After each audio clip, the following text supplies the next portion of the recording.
It was a warm summer morning in Melbourne, Australia, on Sunday, February 13th, 2005.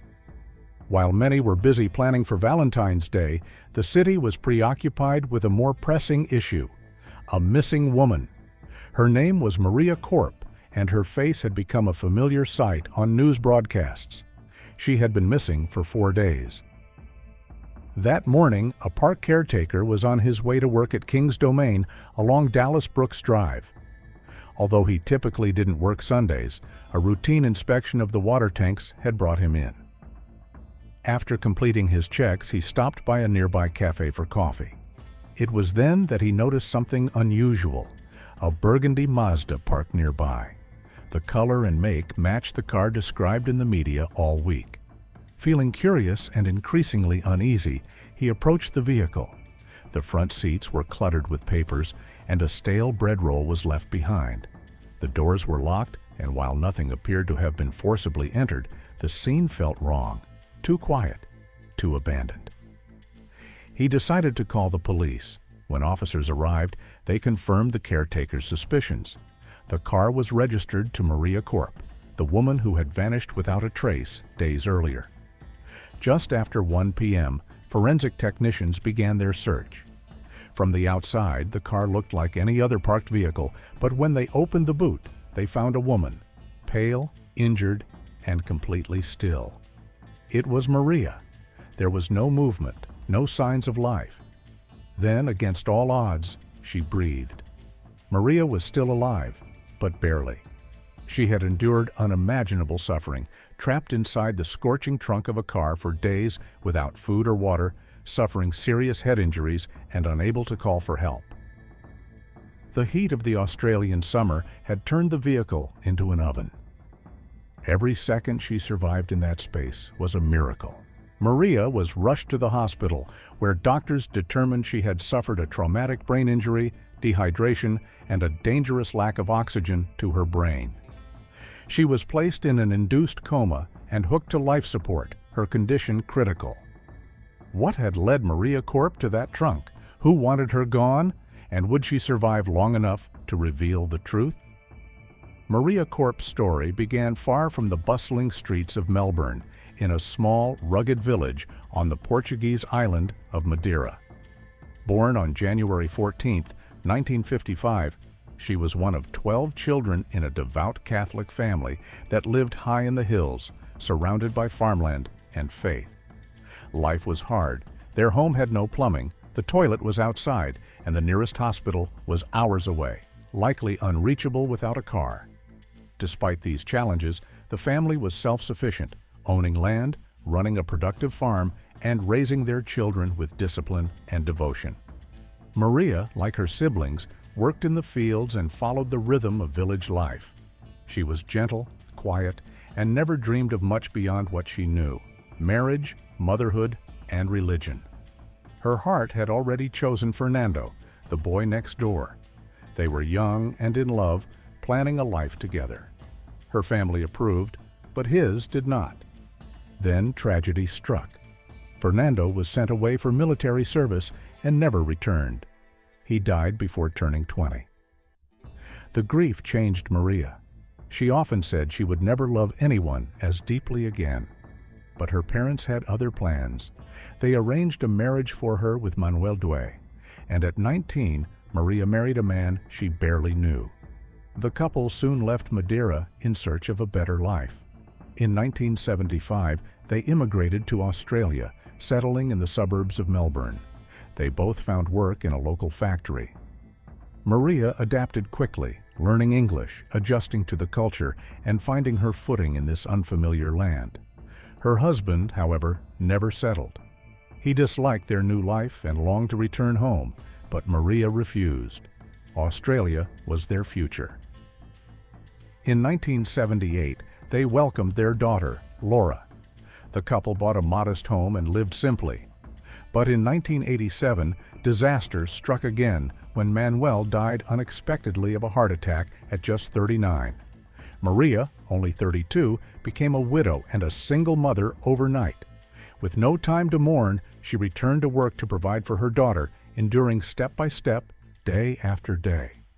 Eventually, life brought her a second chance at love. While working in a tire factory, she met Joseph Korp, a man 3 years younger, Australian-born, and full of charisma. He made her laugh again, but there was a problem.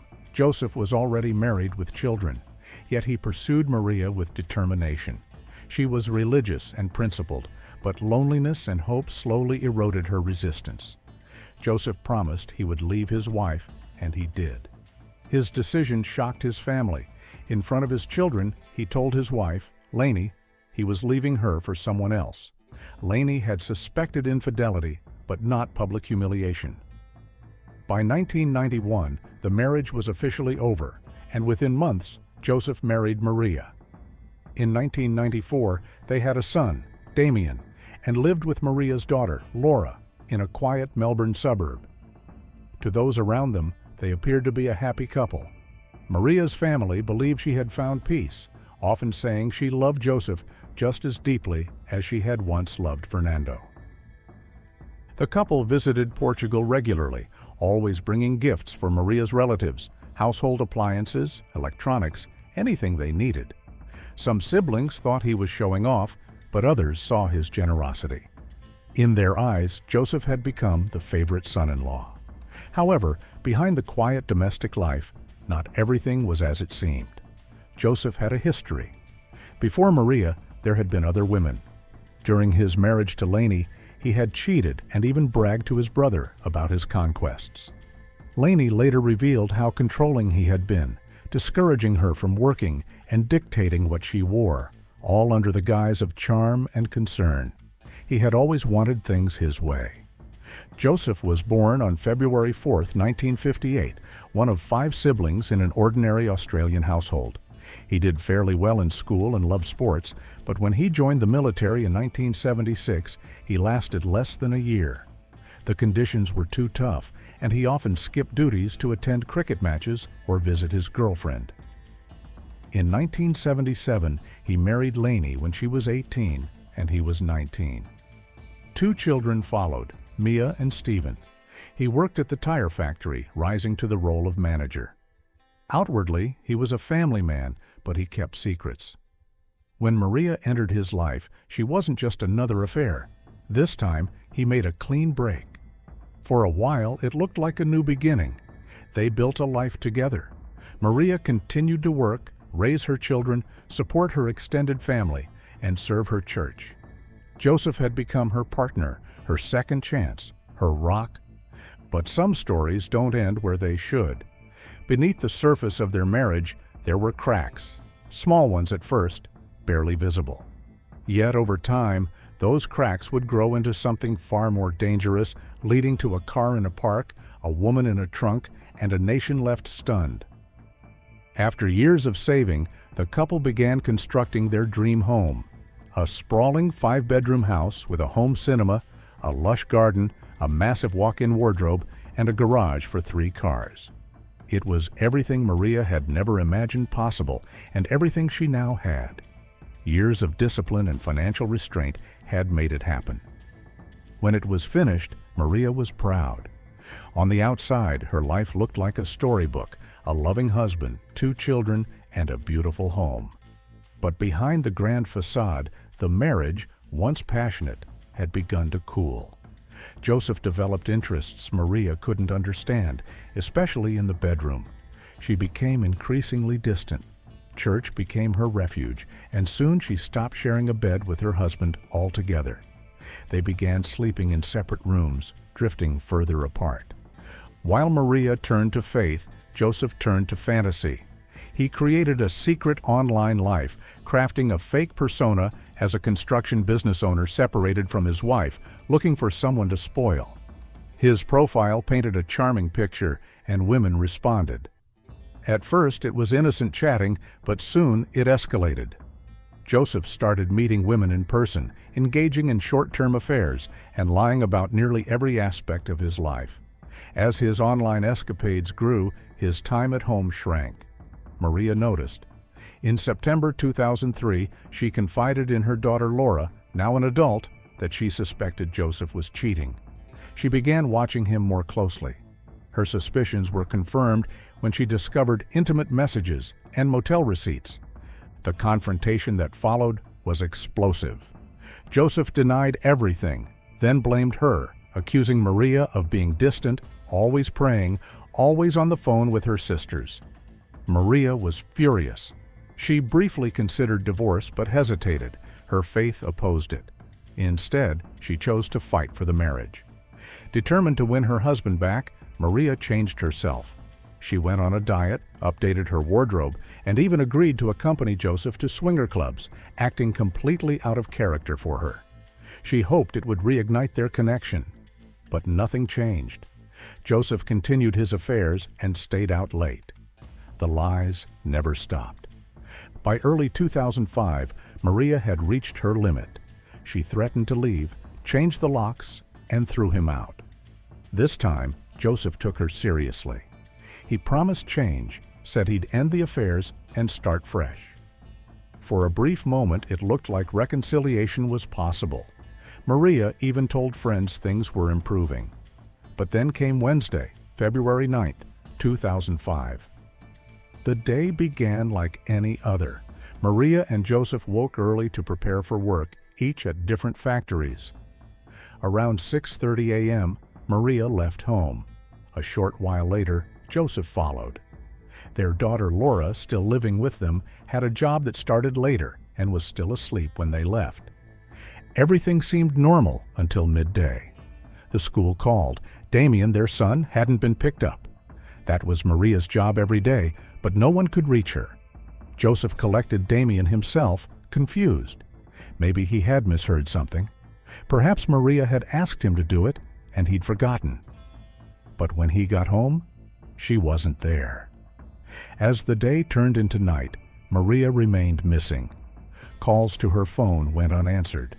None of her friends had seen or heard from her. Then came the most disturbing discovery. Maria hadn't shown up for work. She hadn't called in sick.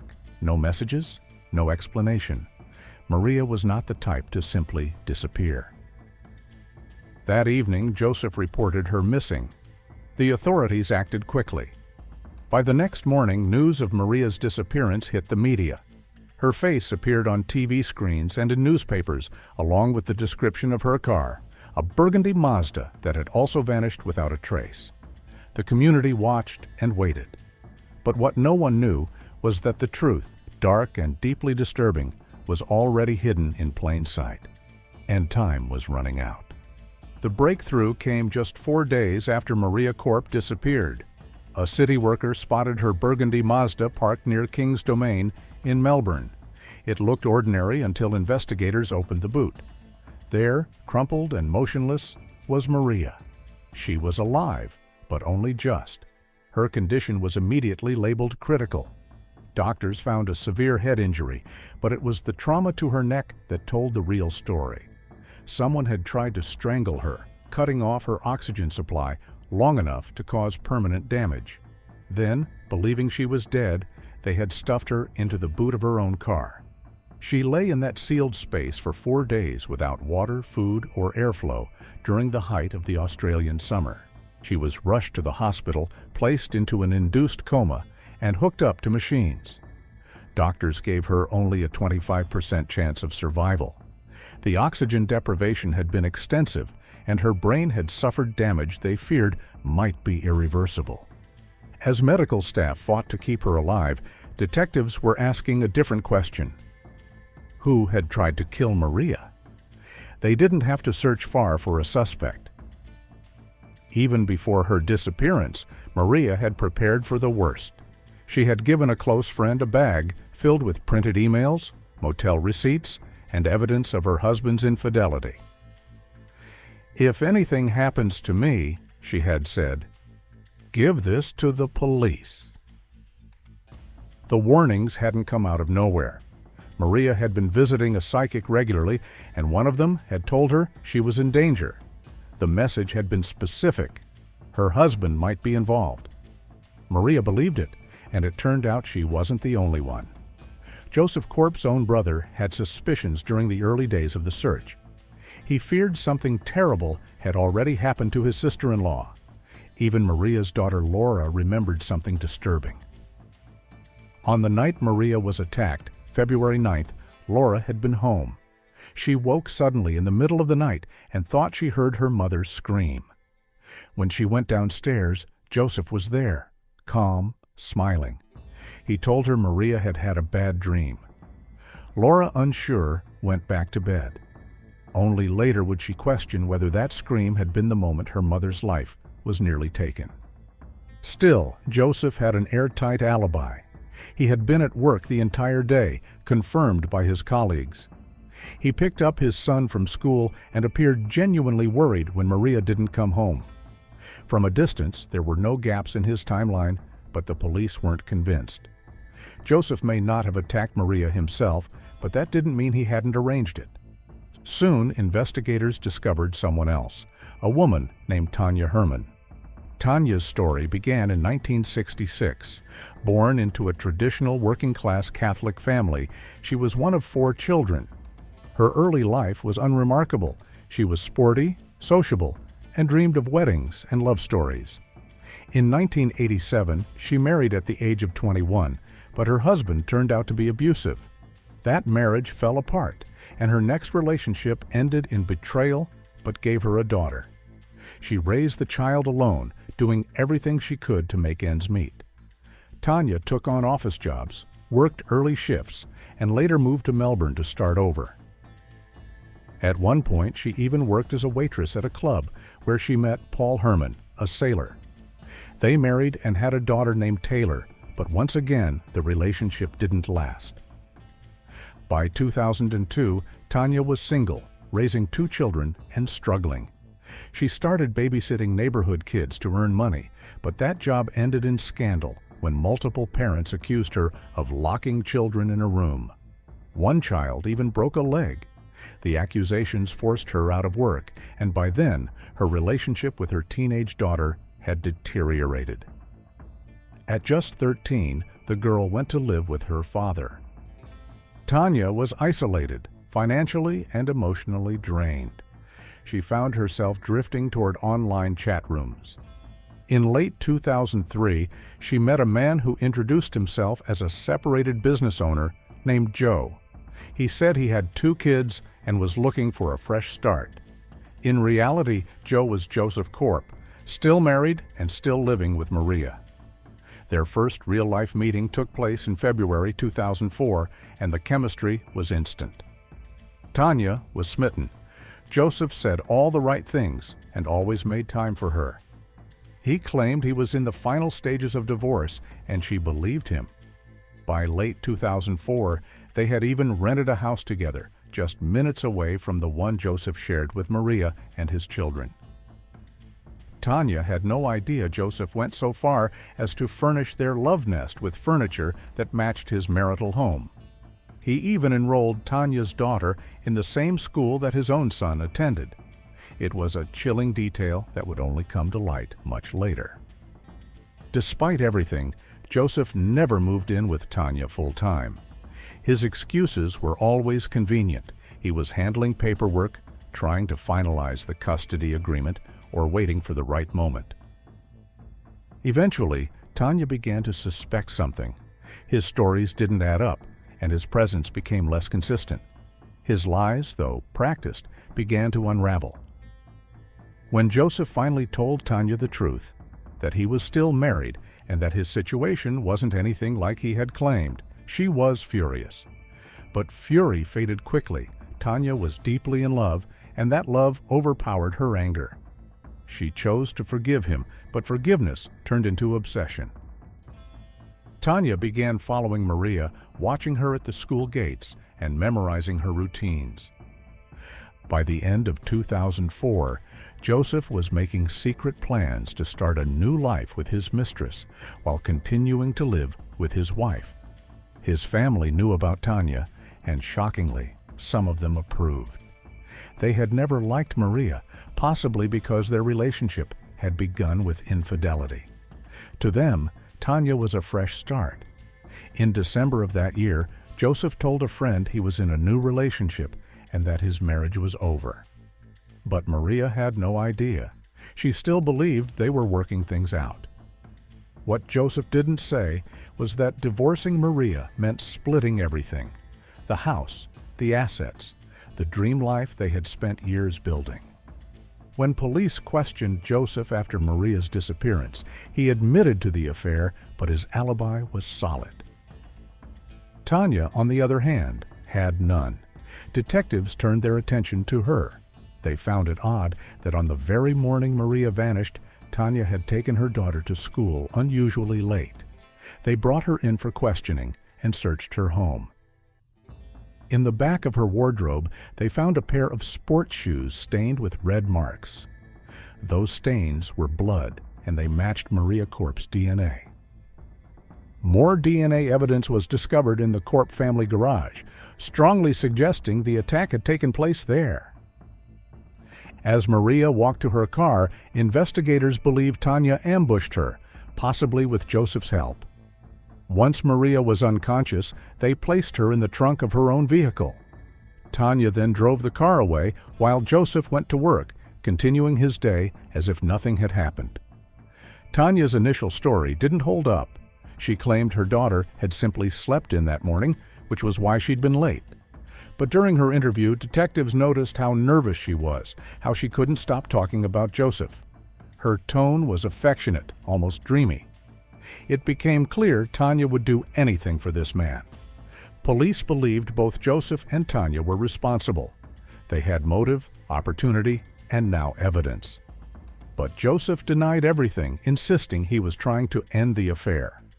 With no direct proof of his involvement, detectives tried a different tactic. They reached out to Tanya's brother, who agreed to wear a wire. The plan worked. In a recorded conversation, Tanya admitted everything. She said Joseph had no intention of leaving his wife because he didn't want to lose his wealth.